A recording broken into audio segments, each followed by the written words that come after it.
Sudah bergabung dengan kita Mas Hanta Yuda. Assalamualaikum warahmatullahi wabarakatuh. Selamat malam Mas Hanta. Waalaikumsalam warahmatullahi wabarakatuh. Selamat malam Putri. Baik. Semuanya.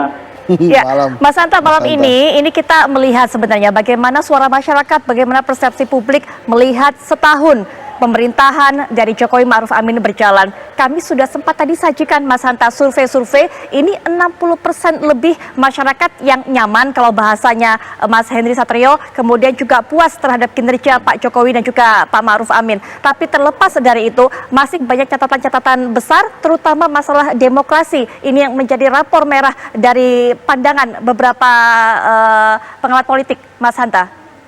Ya, kalau kita ingin hendak melakukan evaluasi terhadap kinerja pemerintah, ada dua instrumen. Yang pertama adalah instrumen evaluasi publik, dan yang kedua adalah evaluasi teknokratik. Kalau evaluasi publik, tentu yang paling absah melakukan jajak pendapat survei untuk mengukur tingkat kepuasan publik terhadap kinerja pemerintah.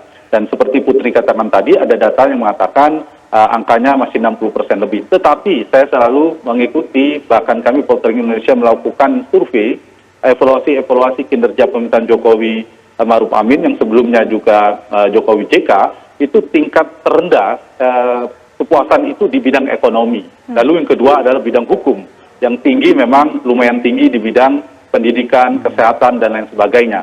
Jadi dua isu sentral yang hendak mestinya menjadi evaluasi adalah persoalan ekonomi, apalagi sekarang ada dampak dari pandemi COVID-19. Kemudian yang kedua adalah persoalan hukum yang mungkin tadi sebagian sudah didiskusikan.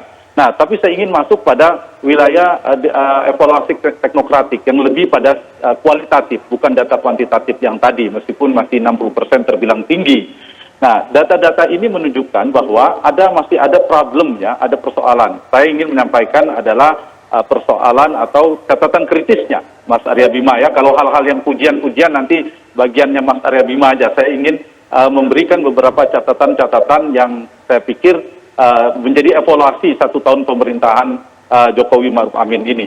Nah, memang ketika kabinet terbentuk, Indonesia Maju itu terbentuk kan baru 5 bulan, dari Oktober ke Maret, kemudian ada pandemi COVID-19, itu situasinya. Menteri-menteri baru mau penyesuaian, mau koordinasi dan seterusnya, kemudian ada terpaan, ada problem. Itu catatan, kita harus objektif melihatnya. Tapi saya melihat sebelum pada persoalan ekonomi dan hukum tadi, ada problem yang penting juga, ada di internal pemerintahan yang perlu dievaluasi 3 hal. Satu adalah evaluasi koordinasi antar menteri di dalam internal kabinet. Itu kerap sekali mengalami gagap dan menyelesaikan persoalan, tidak hanya persoalan pandemi, tapi banyak persoalan menteri A, menteri B menyampaikan informasi kepada publik berbeda-beda. Dan ini saya kira menjadi catatan penting, kinerja pemerintahan ini sangat ditentukan oleh soliditas dan koordinasi yang efektif, yang tepat di dalam internal kabinet. Yang kedua, koordinasi antara pemerintah pusat, pemerintahan Pak Jokowi, dan pemerintahan daerah, terutama dalam menyelesaikan persoalan hari ini, kontemporer soal pandemi tadi. Itu kita lihat juga perlu disolidkan, perlu perbaikan, perlu dibenahi. Dan ketiga, saya melihat catatan adalah peran Wapres yang sangat minim dalam konteks ini, meskipun dalam konstitusi kita memang Wapres tidak memiliki, katakanlah meskipun tidak memiliki pijakan partai politik dan sebagainya, ini juga menjadi catatan penting.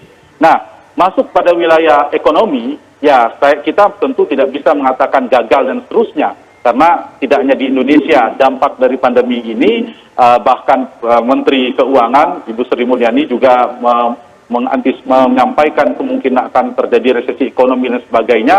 Kemudian juga di hukum saya kira catatan kemarin itu kasus kejaksaan, beberapa kasus Joko Chandra dan sebagainya, itu menjadi raport merah dari pemerintahan Pak Jokowi Ma'ruf Amin. Sehingga ini saya kira menjadi catatan yang harus dibenahi. Soal demokrasi, soal kebebasan berpendapat mungkin sudah didiskusikan.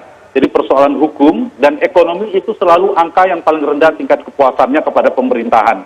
Dan ini harus dievaluasi. Dan satu lagi saya kira dengan 1 tahun pemerintahan Pak Jokowi Ma'ruf Amin ini, selain evaluasi pemerintahan secara umum, evaluasi kinerja menteri. Saya termasuk salah satu warga negara yang mendukung jika Presiden melakukan evaluasi yang komprehensif terhadap kinerja menteri. Jika diperlukan, segera lakukan reshuffle kabinet. Tujuannya bukan segera reshuffle ini untuk meningkatkan performa pemerintah dan ujungnya bisa menyelesaikan persoalan hari ini dan untuk kesejahteraan rakyat dan menunaikan janji-janji kampanye Pak Jokowi pada kampanye yang lalu. Baik. Putri, mungkin sedikit. Ya, singkat mungkin Mas Yang Hanta. harus, jangka pendek kita harus dukung juga pemerintah untuk menyelesaikan persoalan kesehatan. Ini pandemi. Jangka pendek itu satu persoalan kesehatan, ini harus segera diselesaikan, karena ini tidak mungkin dalam jangka pendek bisa menyelesaikannya dalam waktu 1 tahun, sehingga itu harus tuntas mengutamakan prioritas kesehatan. Yang kedua adalah bansos, distribusi bantuan sosial terhadap orang-orang yang memiliki penduduk warga negara yang memiliki dampak secara langsung secara ekonomi akibat dari pandemi COVID-19 ini. Dua hal ini saya kira harus prioritas. Suka atau tidak suka, tentu kalau ada proyek infrastruktur dan sebagainya harus ditunda terlebih dahulu. Baik. Jangka panjangnya barulah pemulihan ekonomi, kemudian menyuburkan demokrasi kita, hukum tetap ditegakkan dan seterusnya. Dan ujungnya tentu kita bernegara kan berdemokrasi, berkonstitusi. Tugas tertinggi presiden dan wakil presiden serta jajaran kabinet itu adalah menjalankan konstitusi dan memenuhi janji-janjinya ketika berkampanye untuk kesejahteraan rakyat Indonesia.